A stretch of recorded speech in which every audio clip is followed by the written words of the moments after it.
32 minutos, son las 8 de la mañana con 32 minutos. Continuamos con nuestra entrega informativa, recordándoles líneas habilitadas al 255-4090, 2546-108, líneas telefónicas disponibles en estos momentos. También la línea de WhatsApp con la que nos han estado enviando sus mensajitos al 098-868-7235. Es importante comentar respecto a los temas que se dan en torno a la gestión que cumple el Consejo Nacional de Comunicación con relación a la gestión que viene desarrollando y también al tema de la protección a los periodistas, que es uno de los trabajos que tiene que realizarlo el Consejo de Comunicación. Han habido algunos temas recientemente que ameritaban lógicamente el pronunciamiento del Consejo, pero valdría la pena saber cuál es el trabajo que se viene desarrollando en ese ámbito, y esta mañana nos acompaña ya el ingeniero César Martín, que es el presidente del Consejo de Desarrollo y Promoción de la Comunicación. ¿Cómo le va, ingeniero? Muy buenos días, bienvenido a Radio Noticias. Buenos días, un gran saludo para ustedes, para la audiencia. Coméntanos un poquito, ¿cómo está ese trabajo? ¿Cómo va la gestión que va desarrollando el Consejo? Bueno, el Consejo de Comunicación tiene las competencias otorgadas por la Ley Orgánica de Comunicación de velar por la sostenibilidad, el desarrollo, la transparencia del sistema de comunicación social en varios ámbitos, en varios aspectos. Uno de ellos, y el muy importante, es el tutelaje de derechos de quienes conforman este sistema de comunicación, que son medios de comunicación, trabajadores de comunicación y la ciudadanía.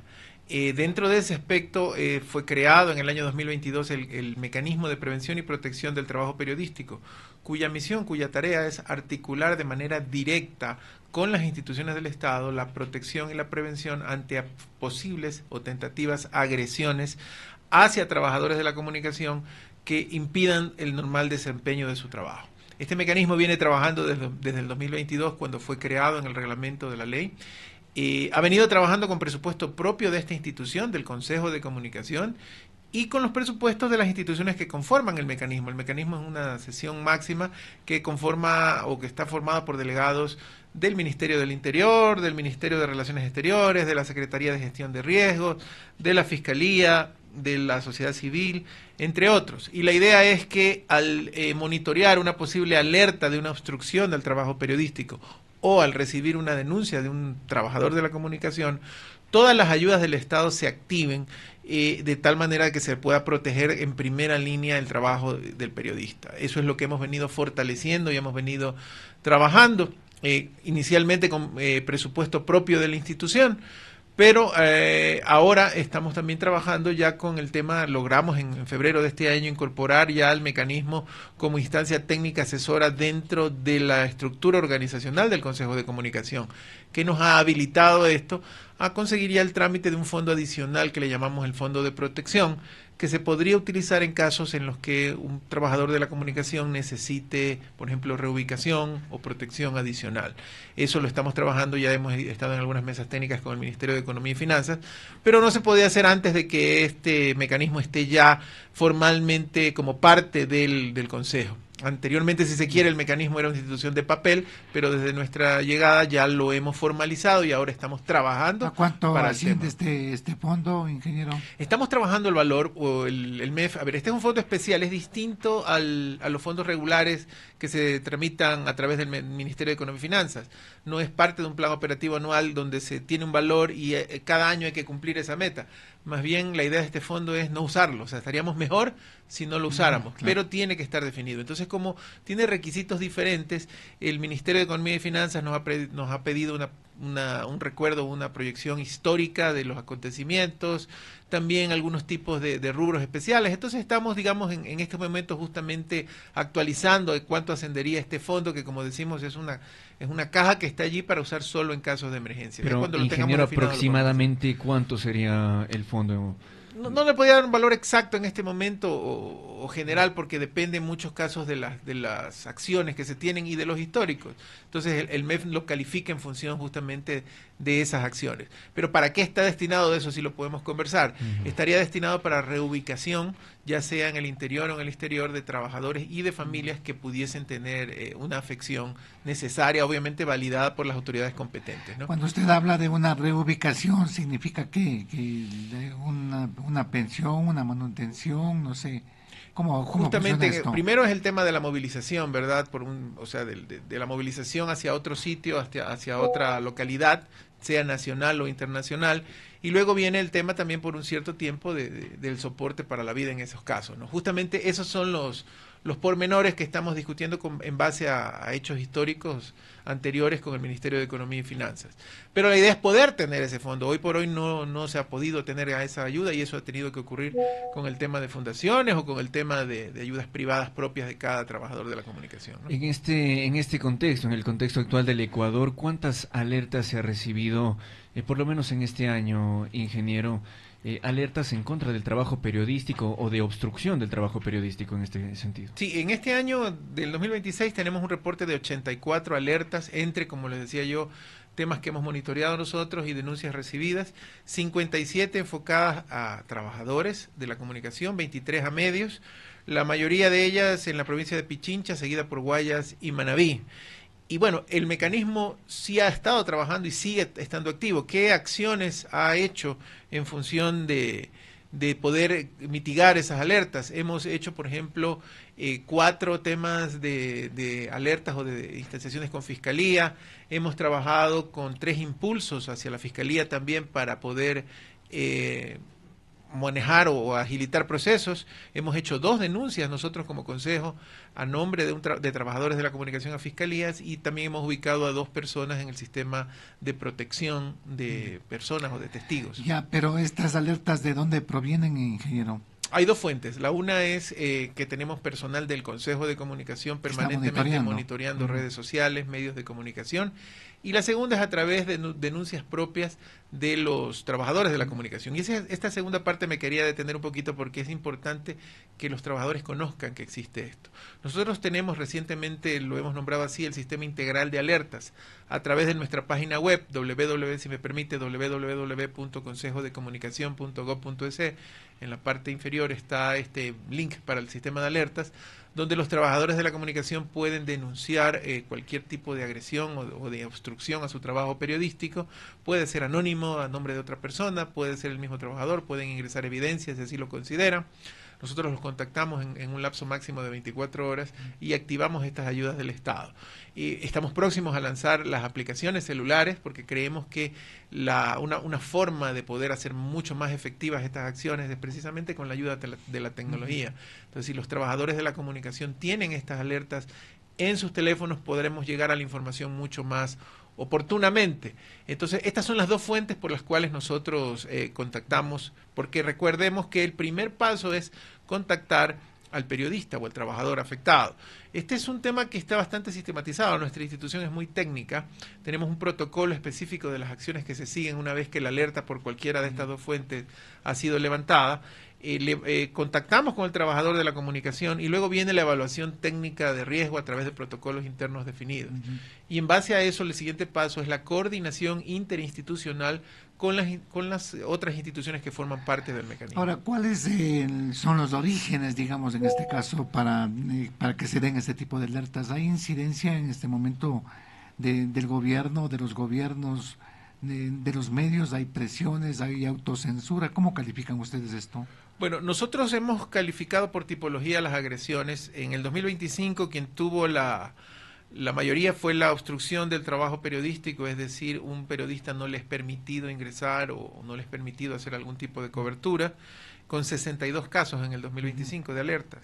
Hostigamientos a través de la justicia, que se ha vuelto también muy común, significa claro, que pues, la institución o la persona que es investigada demanda. Hay periodistas que han ido presos, ¿no? Así es. Han ido presos por diferentes circunstancias y demandas. Tenemos 26 casos de esos en el 2025, agresión física 23, amenaza 22, agresión verbal 10, ciberacoso 7, ciberataque 5. En lo que va del 2026, quien lleva la delantera es el ciberataque, que vendría a ser pues vulneración más que nada medios, ¿no? de su información a través de medios digitales.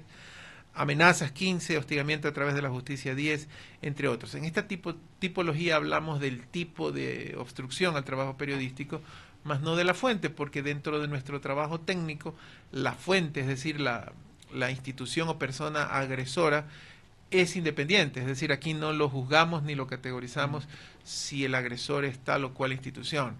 Contestando específicamente la pregunta, algunos casos de alertas que hemos detectado de posibles agresiones de propias instituciones del Estado.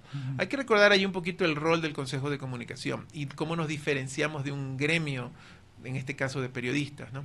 El gremio de periodistas hace su importante labor en función de representar y defender a su agremiado. Nosotros, en cambio, estamos con el comando de la Constitución de tutelar derechos de todos quienes conforman parte del sistema de comunicación, es decir, de los medios, de los trabajadores, pero también de la ciudadanía. Es decir, en temas generales nosotros velamos porque los procesos debidos ocurran en cada caso. No tomamos partido ni juzgamos la posición. Lo que sí es que en el tema de tutelaje de derechos de periodistas, de trabajadores de la comunicación, sí hay una instancia de primera línea que es el mecanismo. Digamos que si no existiera el mecanismo y existe una agresión, el periodista o el trabajador agredido tendría que ir a tocarle la puerta a la policía, luego a tocarle la puerta a la fiscalía, luego ir, qué sé yo, al Ministerio de Gobierno para ayuda psicológica. La idea del mecanismo es ser una fuente única de enlace con el trabajador de la comunicación y coordinar todas las ayudas, no serían ayudas, sino acciones que tiene el Estado a favor del trabajador de la comunicación de manera única, de manera centralizada. Pero, a través de ingeniero, exactamente qué acciones ustedes emprenden en este sentido. Por ejemplo, la cuestión de ciberataques, como usted nos ha estado indicando, es la que mayores casos han tenido en lo que va del año. ¿Qué acciones específicas se toman en estos casos? Como en cualquier caso, nosotros lo que hacemos es coordinar institucionalmente con la institución que tenga las competencias. En algunos casos, en los casos más comunes, históricamente son personas que forman o instituciones que forman parte del mecanismo. Por ejemplo, por eso el Ministerio del Interior es fundamental. Con este tema emergente, que es el tema de ciberataques, tenemos la coordinación específica a través del Ministerio de Telecomunicaciones, que no forma parte hoy por hoy del mecanismo, pero son dinámicas que hay que seguirles revisando y evaluando.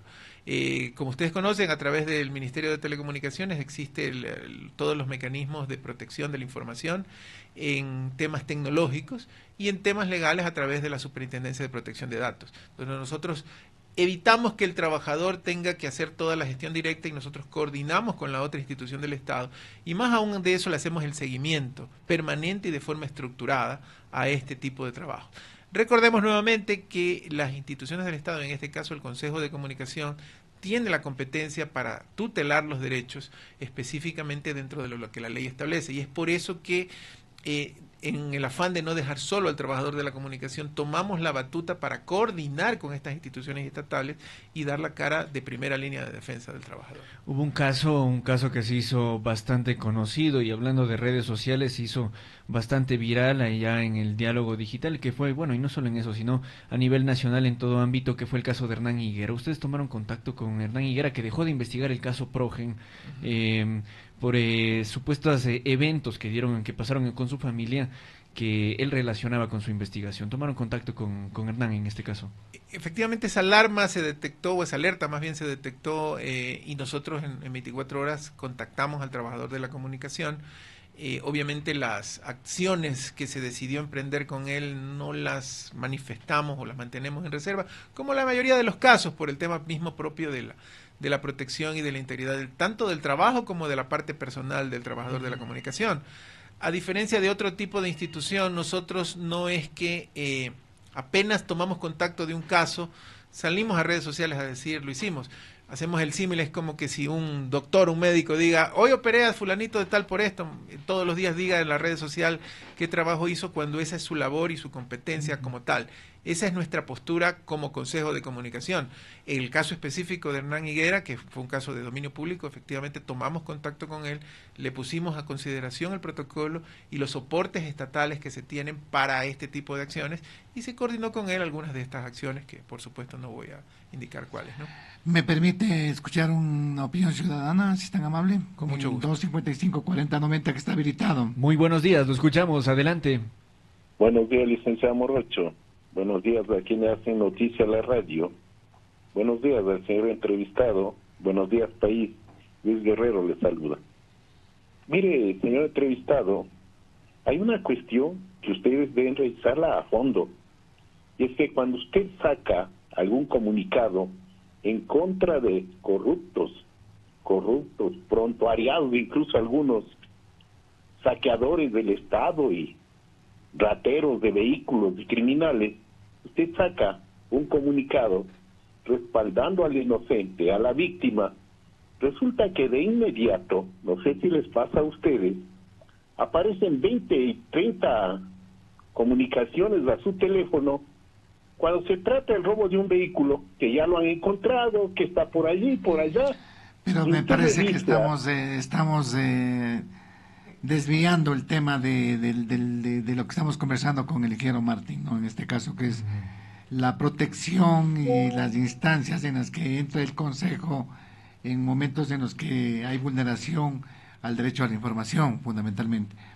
Bueno, acá me dice: buenos días, licenciado Morocho, escuchando al ingeniero Martín, en cuyo paso por el Mintel tuve el gusto de elaborar el reglamento de la Ley Orgánica de Comunicación promulgado por el presidente Lasso. Contemplaba el funcionamiento del mecanismo de prevención y protección del trabajo periodístico. Lastimosamente no está jurídicamente constituido y esto impide que pueda recibir recursos del presupuesto general del Estado. Atentamente, Jimmy Chung Oña, dice, no sé si lo ubique, ingeniero, el comentario que nos están haciendo. Sí, muchas gracias. Bueno, efectivamente esa fue la situación que encontramos en mayo del 2025 y con la decisión y voluntad política tratamos de revertirla. Y la buena noticia es que después de hacer algunas mesas de trabajo con el Ministerio de Trabajo, venga la redundancia, en febrero de este año, ya el mecanismo de prevención y protección al trabajo periodístico forma parte de la estructura organizacional del Consejo de Comunicación como un ente técnico asesor. Este es un hito que logramos y lo que dice la persona que se contactó es totalmente cierto. Mientras esto no ocurría, el Ministerio de Economía y Finanzas no estaba en capacidad de poder otorgar financiamientos específicos diferentes. Es por eso que lo que les mencionaba yo al principio, luego de que se dio este hito en febrero de este año, que ya pertenece a la estructura organizacional, nosotros ya tuvimos las mesas técnicas con el Ministerio de Economía para obtener este denominado fondo de protección. Porque el resto de acciones del mecanismo se han venido haciendo, como les decía, con el presupuesto interno de cada institución, ya sea con la propia del Consejo, el tema de los funcionarios que hacen la alerta, que contactan, son funcionarios del Consejo, se lo venía haciendo de esa manera. Y el tema pues específico con cada institución. El mecanismo sí existe, viene trabajando, como bien lo dice la persona que nos contactó, antes era un mecanismo de papel, pero eso ya no es más desde febrero de este año, ¿no? Ya se está implementando. Ahora, ¿cuál sería su evaluación tomando en cuenta el tema de las alertas? Hay periodistas también que han tenido que salir del país por el ejercicio de su actividad y que han sido objeto de amenazas. Unos están en Norteamérica, en Canadá, otros están en otros lugares. México también. En México. ¿Qué pasa con ese tema? ¿Hay las garantías como para poder ejercer el periodismo, la libre comunicación, la libertad de opinión acá, ingeniero? Bueno, la dinámica de la comunicación es una dinámica siempre cambiante, siempre que evoluciona constantemente. La tecnología tiene un lugar muy importante dentro de esa evolución, porque si hablamos hace 10, 15 años, efectivamente el emigrar era sinónimo de callar.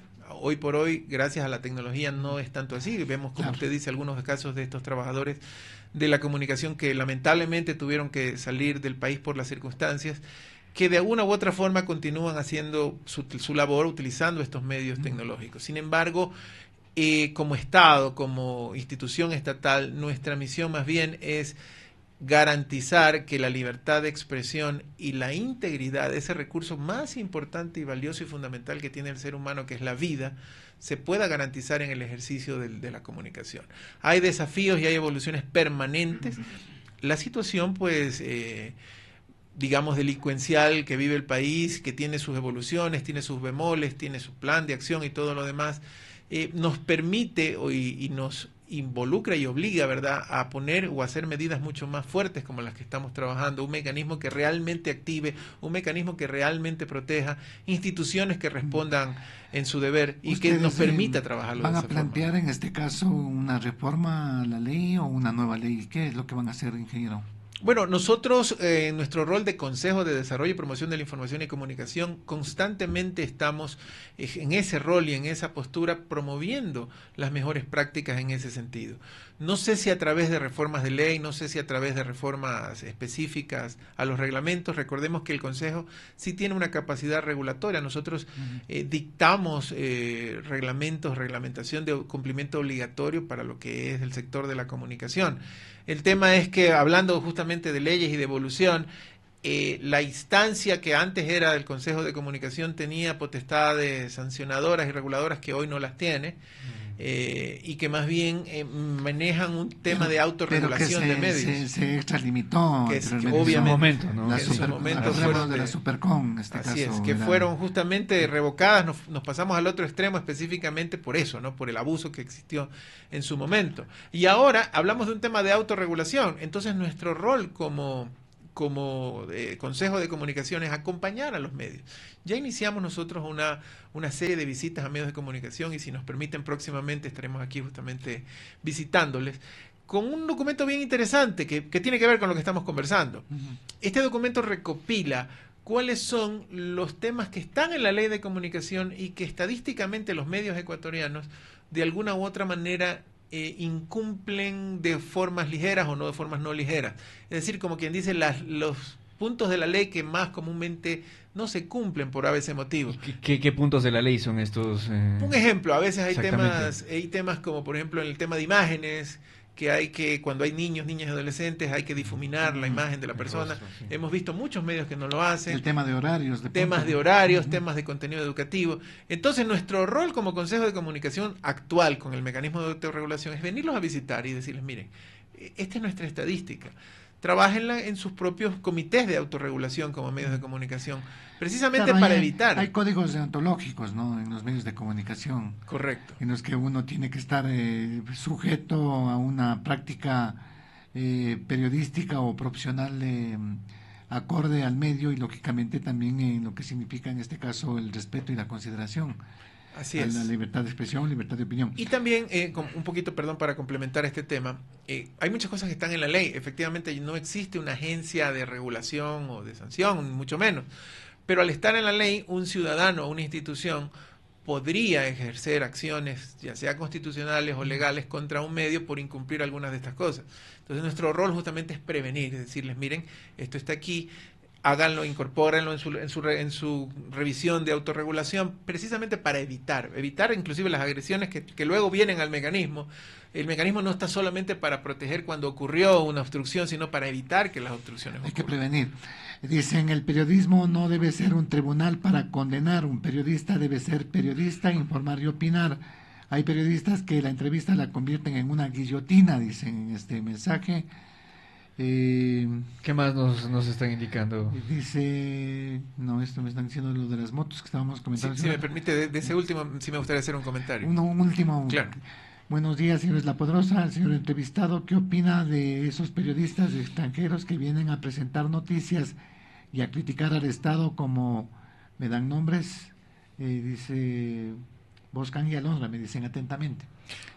Ambos no están en el país, ¿no?, en estos momentos. Exactamente. De los dos temas. Me habías referido a él. De los dos temas, súper importante la charla. La primera, el Consejo de Comunicación precisamente tiene como su máxima responsabilidad el tutelar los derechos de quienes conforman el sistema de comunicación, y eso incluye a la ciudadanía. La ciudadanía también tiene derecho a estar, como habíamos dicho, correctamente informada, de manera correcta, y hay casos en los cuales un ciudadano puede sentirse vulnerado en sus derechos a través de algún tipo de expresión o de comunicación que haya existido en un medio de comunicación. Es importante que el ciudadano conozca también, existen algunas herramientas legales y constitucionales como el derecho a réplica, el derecho a rectificación, que están en la ley de comunicación, y que con gusto pues nosotros como tuteladores de derechos podemos acompañar, no obligar, no sancionar, no forzar a ningún medio, pero sí acompañar tanto a los trabajadores de la comunicación, a los medios como a los ciudadanos en interponer este tipo de cosas. Eso era respecto al primer comentario cuando hablábamos de posibles entrevistadores o trabajadores que lleven la comunicación o lleven entrevistas hacia otro lado. Y con respecto al segundo tema, ahí viene otra discusión muy buena y muy interesante que existe, y que es hacia derecho a futuro, ¿verdad?